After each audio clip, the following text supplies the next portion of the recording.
Ah, what the fuck? Yeah.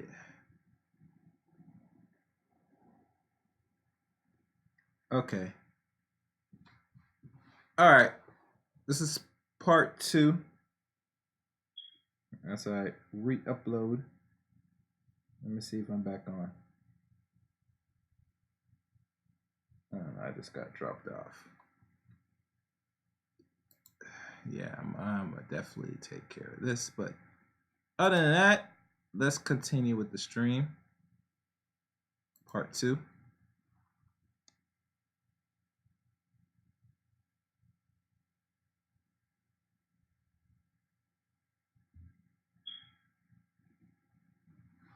There we go. Defraud. Garvey was put on trial. After 11 hours of deliberation, the jury was called in by the eminent Jewish jurist Judge Mack and given a second set of instructions without their request. The gist of it was that if they had come back with a not guilty or hung jury, to remember the expense in which the government would be put, the public would have lost time, the court, the jury, and the witnesses would have to go through the entire exercise again. They went back into the jury room and 30 minutes later came back with a verdict. Justice is greater than the law. If justice was not included in the law, then the law would be of no use to us as human beings. What I was concerned with was the truth. I asked no mercy. I asked no sympathy.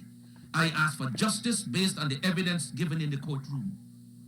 I later found out that the judge wanted to speed things up because he had an appointment with the International Zionist Convention in Chicago. It was also due to the fact that I had acquired my first set of papers for naturalization. In my closing statement, I told those 12 men that they were to judge a man by the testimony, by what had been brought into the case, by their judgment of what is wrong and what is right. You may condemn the body, but not the soul. It was not in their power to condemn the body. God condemns the soul. Judge me, and God will judge you for judging Marcus Garvey. The trial took 5.5 weeks, and every day I had a fight with the district attorney. As we went along, I realized it was impossible for me to escape the traps that were being laid out by the press, rival organizations, personal enemies, foreign governments who were interested in me being convicted. No one, not even the absent attorney, could have fought for me as I fought for myself, because he would have been risking the friendship and goodwill of the powerful influences that were aligned against me. There were several witnesses brought in by the government, who probably because of a bribe would say anything the prosecutors told them to. For instance, Edgar Gray, a man with a superabundance of intelligence, could not say where he was really from. He claimed he was born in Sierra Leone, West Africa. That man was a coconut born in Antigua. Superabundance of intelligence, could not say where he was really from. He claimed he was born in Sierra Leone, West Africa. That man was a coconut born in Antigua. Gray disappeared from the UNIA with funds of the organization, which he handled in my absence and for whom a warrant was out for his arrest. There was also Leo Healy. I regarded him as a friend. The very morning when he came in to testify, I met him outside, shook his hand, not knowing that he was there to testify against me. And he said I was a good man, then I was bad because I did not pay him the bills of the Black Star Line. Garvey was not the Black Star Line. We were not asking his opinion of the Star Line. We were asking his opinion of Marcus Garvey. He said understand that he believed that I was a member of the Ku Klux Klan. Now he knows there ain't no black man a member of the KKK. Well, when we placed Mrs. Lawson on the witness stand, well, she wore dark glasses, obviously to obscure the movements of her eyes and her line of stare as she tried to communicate with the prosecutor. During cross-examination, we asked her to show her subpoena. And she fumbled around and looked at the district attorney, lowering her head, waiting for his approval.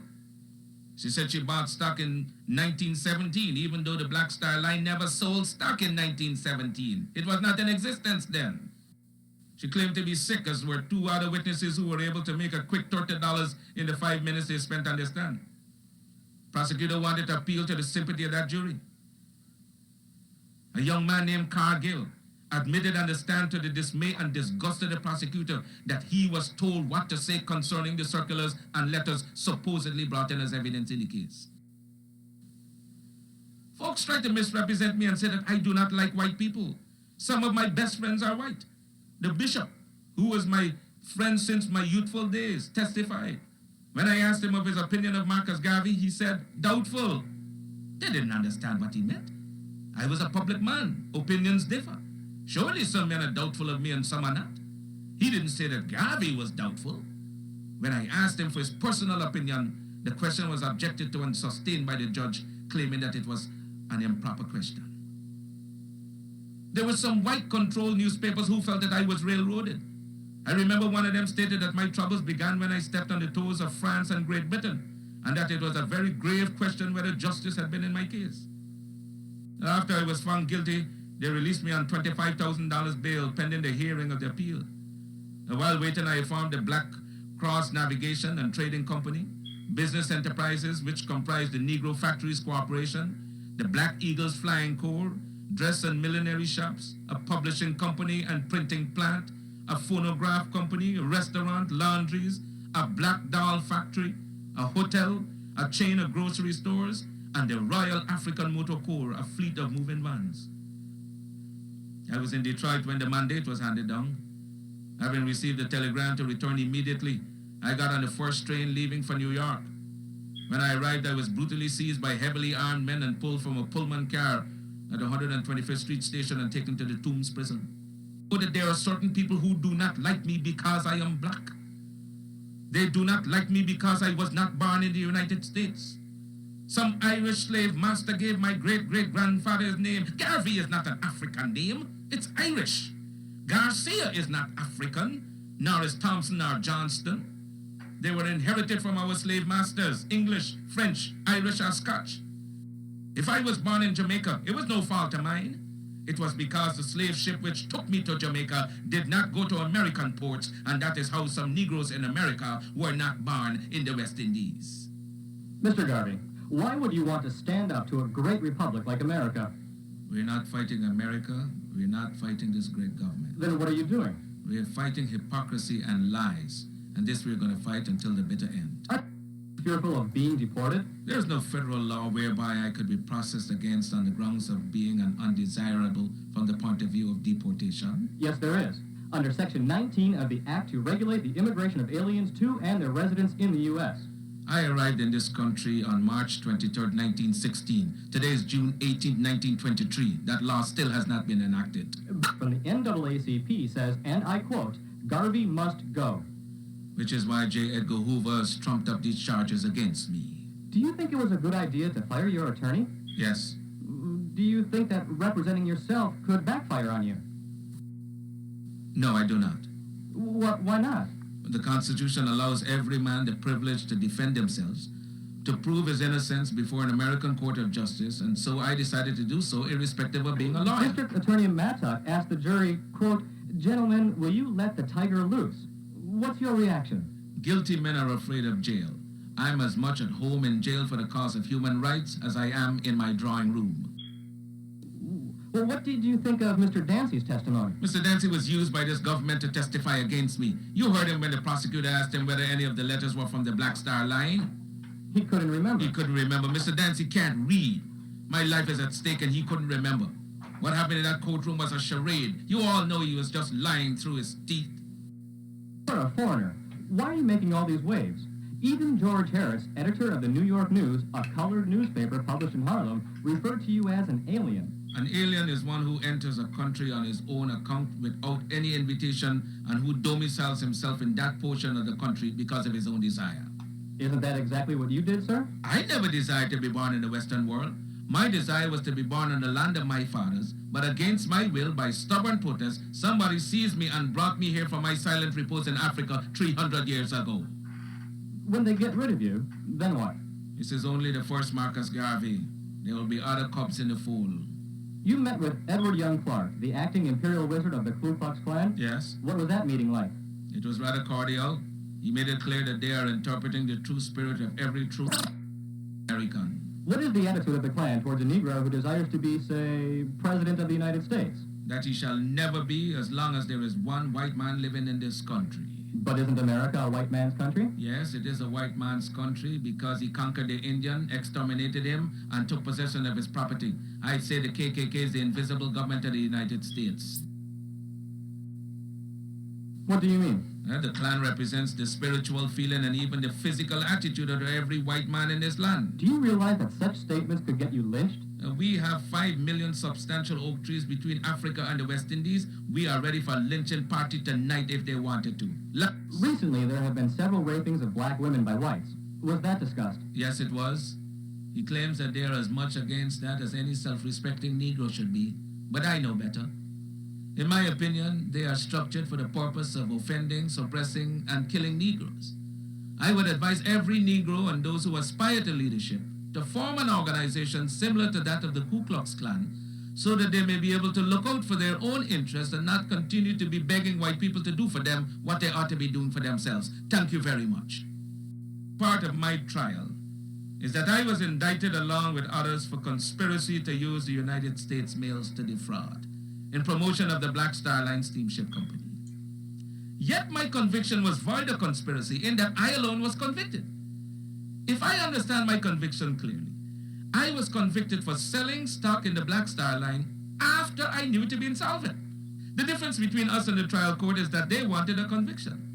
All the others who had more to do with the actual selling of stock than I went free because they were not wanted. I received the fullest penalty that the law could impose. 5 years in the penitentiary, the maximum fine of $5,000 as provided by the law, and the entire cost of the case. A condition not generally imposed maybe once in 25 years. It was not Marcus Garvey on trial. It was not a question of money on trial. It was the principle of a race fighting for liberty on trial. And when you attack the principles of the UNIA, Garvey goes to war, and he remains on the firing line until he passes away or until Victor perches on the banner. I am going to prison because I dare to serve you, neglect my home, a loyal and dear woman, my wife, and myself. Above all, the things I prize most in the world is the honor of my name. I have never in all my life, to my conscious knowledge, done one mean act. Because it has always been the policy of my life to live with honor or die for the principle. How well I have succeeded is made manifest in the sweeping consciousness that has taken hold of the race in Africa, America, the West Indies, Central and South America, Asia, and my imprisonment for so doing. The National Association for the Advancement of of colored people, and others who have combined to fight the UNIA are going to be disappointed. Because they cannot harm Marcus Garvey. Not Judge Mack, not J. Edgar Hoover, not W.E.B. Du Bois and his Blue Vein Society, nobody. The history of the movement is now being written. Do you know what history means? History is the guidepost of a race. It is the inspiration for succeeding generations either to go forward or stand still, either to revenge or be revenged. I had a motive and a purpose. It was a crying voice from the grave that said, Garvey, we have suffered for 250 years for your day and time. We expect something of you at this hour. The prejudice against us as an African people is not because of color. It's because of our condition. The prejudice against us as an African people is not because of color. It's because of our condition. If we must have justice, we must be strong. If we must be strong, we must come together. If we must come together, we can only do so through the system of organization. To fight for African redemption does not mean that you must be disloyal to any government or country wherein you were born. It is not our purpose or intention to send all black people back to Africa. No! Those of us who leave America to go settle permanently in Africa will become pioneers, pilgrim fathers of the new nation. The African race became strong in Africa. It could be strong everywhere. For 250 years, we have struggled under the burden and rigors of slavery. We were brutalized, we were maimed, we were killed, we were ravaged in every way. We are men. We have hopes, we have passions, we have feelings, we have desires just like any other race. The cries raised all over the world of Canada for the Canadians, of America for the Americans, of England for the English, of France for the French, of Germany for the Germans. Do you think it unreasonable that we, the blacks of the world, should raise a cry of Africa for the Africans? The Negro is a man. We represent the new Negro. His back is not yet against the wall. We do not want his back against the wall because that would be a peculiar and desperate position. We do not want him there. It's because of this that we are asking for a fair compromise. The Belgians have control of the Belgian Congo, which they cannot use. They have not the resources to develop nor the intelligence. The French have more territory than they can develop. There are certain parts of Africa in which you cannot live at all. So it is for you to come together and give us a United States of Africa. We are not going to be a race without a country. God never intended it, and we are not going to abuse God's confidence in us as men. We are men, human beings, capable of the same acts as any other race, possessing under fair circumstances the same intelligence as any other race. Africa's been sleeping, not dead, only sleeping. Today, Africa is walking around not only on her feet, but on her brains. You can enslave, as was done for 300 years, the bodies of men. You can shackle the hands of men. You can shackle the feet of men. You can imprison the bodies of men. But you cannot shackle or imprison the minds of men. Dive down, black men, and dig. Reach up, black men and women, and pull all nature's knowledge to you.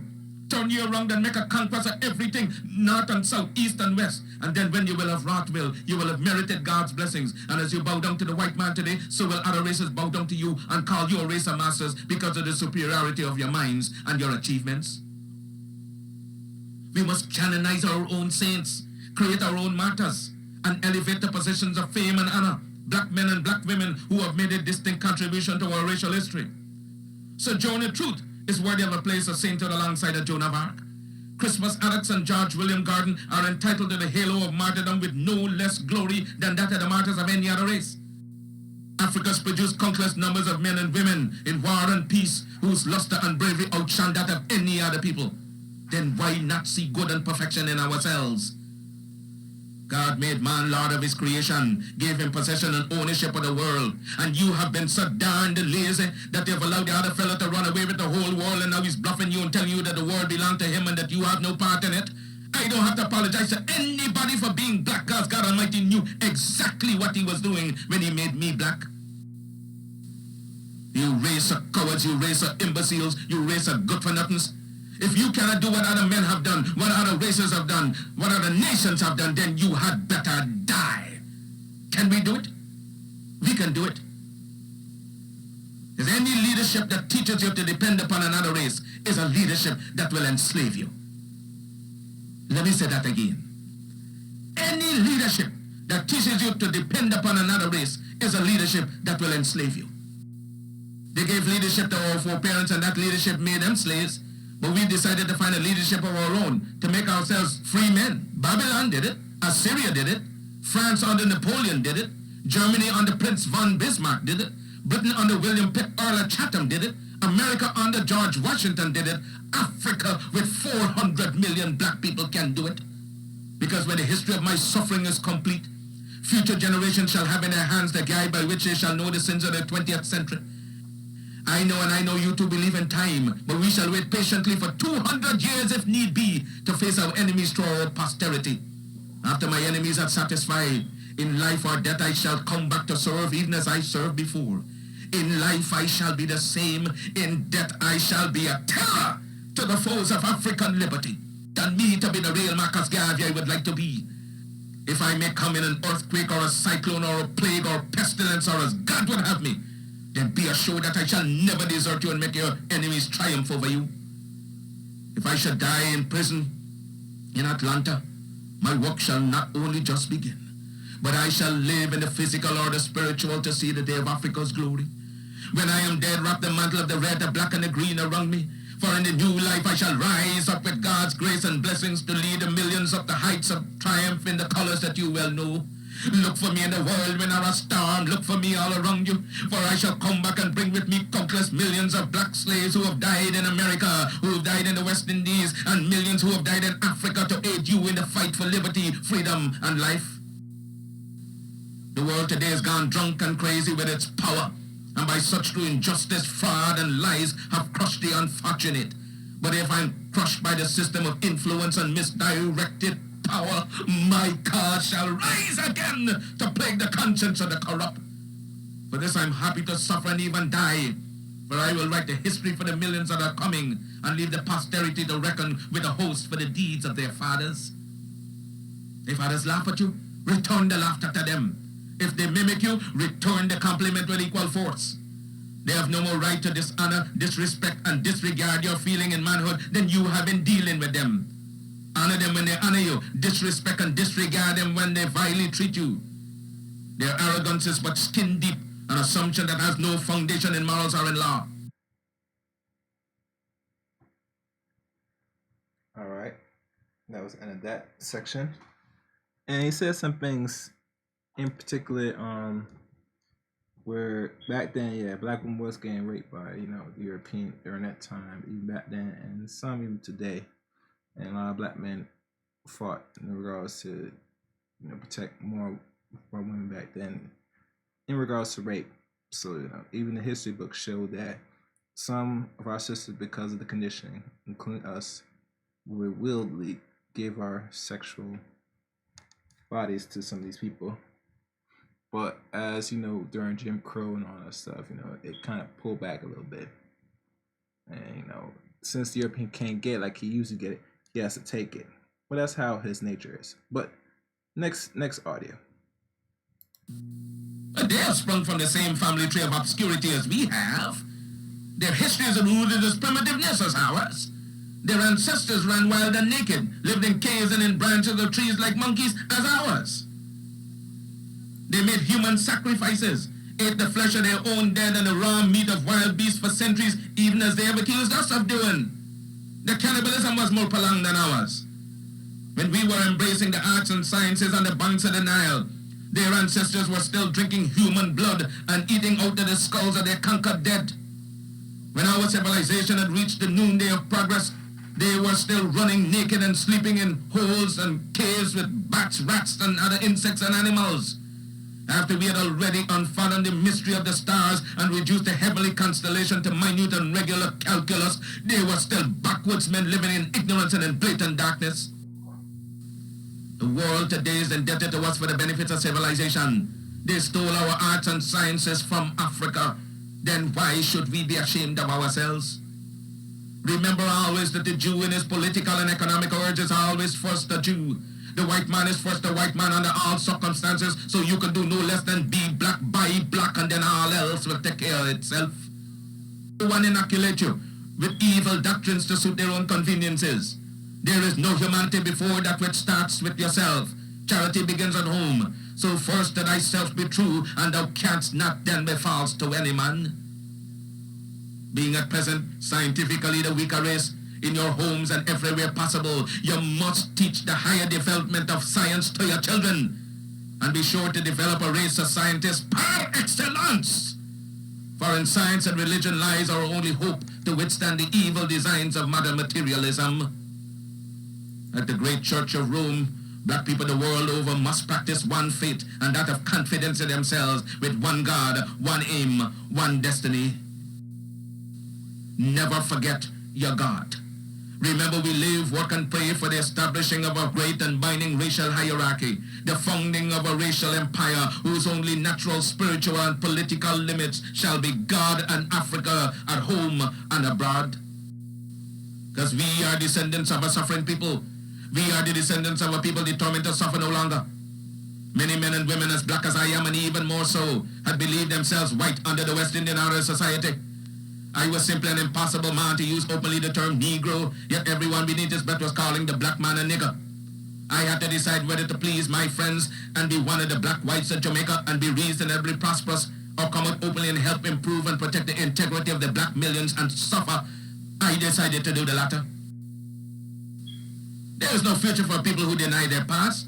My foreparents, my grandparents, my mother, my father did not suffer and die to give me an education to slight, oppress, or discourage my people. Whatsoever education I acquired out of their sacrifice of over 300 years, I shall use for the salvation of the 400 million black people of the world. And the day when I forsake my people, may God Almighty say there shall be no more light for you. I unequivocally rejected the racist assumption of much white American Christianity, namely that God had created the black man inferior, that he had intended Negroes to be a servant class, hewers of wood and drawers of water. I predicated my view of man in the doctrine of Imago Dei. All men, regardless of color, were created in the image of God. From this premise followed the equality of all men and the brotherhood of all men. The biblical injunction of Acts 17:26 reminds us that he created of one blood all nations of men to dwell on the face of the earth. I was most interested in brotherhood within his own race, because if Negroes are created in God's image and Negroes are black, then God must in some sense be black. If the white man has the idea of a white God, let him worship his God as he desires. We have found a new ideal. Because whilst our God has no color, and yet it is human to see everything through one's own spectacles, and since the white people have seen their God through their white spectacles, we have only now started to see our God through our own spectacles. We believe in the God of Ethiopia, the everlasting God, and we shall worship him through the spectacles of Ethiopia. Do you know what it is to be a man? That is to say, you must have some kind of belief, call it superstition or not. Some of us make our God the God of fire. Some of us make our God a God of water. Some of us make our God a God of elements. And others of us accept the Christian belief. Religion is something we cannot eliminate from his system or destroy in him. Therefore, it is folly for any man to go about attacking another man's religion, because to him it is fundamental. You may be a Christian. You may be a Mohammedan. That is your religion. We are entitled to our own religious beliefs. Some of us are Catholics. Some of us are Baptists. Some of us are Presbyterians. And we deem it a right to adhere to our own particular belief. The white world has always tried to rob and discredit us of our history. They tell us that Tutankhamun, the king of Egypt who reigned about the year 1350 BC, was not a black man, that the ancient civilization of Egypt and the pharaohs was not of our race. But that does not make the truth unreal. The history of impartial mind knows that we once ruled the world, when white men were savages and barbarians living in caves. Thousands of our professionals at that time taught in the universities of Alexandria, then the seat of learning. Ethiopia shall stretch forth her hands unto God, and princes shall come out of Egypt. No black man shall be truly respected until the race as a whole has emancipated itself through self-achievement and progress from universal prejudice. He has to build his own government, industry, art, science, literature, and culture before the world will stop to consider him. Until then, we are but wards of a superior race and civilization and the outcasts of a standard social system. Back in the days of slavery, race mixture and miscegenation had occurred because the African woman had no protection from the slave master. So there is no need today for black people to themselves freely continue a practice that smacks so much of slavery. One of our problems historically is that we have always been reacting to initiatives taken by other people. You cannot depend upon another race to free you. That is a basic law of human existence. I came into the Caucasian culture at a time when the white man still had a need for the black man's labor. I preached and penetrated the mass black man's consciousness to such a degree that the white man felt threatened by me being capable of commanding so much black time and attention. Whites find it hard to sit idly by and let this black man take their slave labor away, especially back to Africa. Who then would bear the white man's burden? I feel that my blood shall pay that remission for which future generations of our race shall be declared free. Freedom of action, freedom of opportunity are things we need, which I believe can only be gained after we shall have established an imperial power to command the respect of other races and nations. Thoughts bring vile actions to vile people living in vile times. You could not tell me in the 1920s that 80 years later the world would be infested with neutron bombs, AIDS, drugs, homelessness, terrorism, laser beams, and visible nuclear devastation. However, were I alive today, I would still recommend the same remedy for my people's upliftment. Self-esteem, self-respect, and self-reliance in a world gone crazy with individualism. I never taught racism, but rather dignity and pride in one's race. With God's dearest blessings, I leave you for a while. One love. And that's end of that lecture series. In reflection and conclusion, that Marcus was one man, like many great men of our time, from Booker T. Washington to Nat Turner to even the people from the islands, from I think Tusa Overture to Dessalines, and many other men that are not much discussed in the books in your school systems or any other sort. But these men did exist and changed the world, because it made the people of the world have to change, because they set presence and demanded change, not by just words but by action. So I leave you with this message that, for all the people that came and go, you as a person could be that change that the world is looking for. So, like always, to all melanated men, adios men, or men outside America, do what you need and do in your power to be that change the world is expecting. This is Marcus Garvey's tribute. Thank you for listening to tonight's stream. And like always, let the chaos reign.